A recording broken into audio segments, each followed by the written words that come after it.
2 முட்டை, 1 ஸ்பூன் சர்க்கரை போட்டு இதை நல்லா இப்படி ஒரு அடி அடித்து நல்லா ஒரு கலக்கிட்டு அதுக்கப்புறம் ஒரு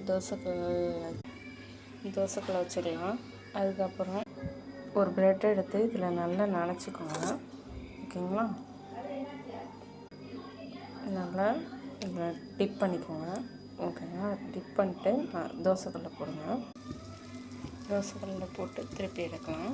ஓகேங்களா? இது குழந்தைங்களுக்கு நல்ல டேஸ்டான ரெசிபி. ஓகேங்களா? இதை குழந்தைங்க முட்டை சாப்பிடாத குழந்தைங்களுக்கு இதை செஞ்சு கொடுங்களேன், நல்லா விரும்பி சாப்பிடுவாங்க.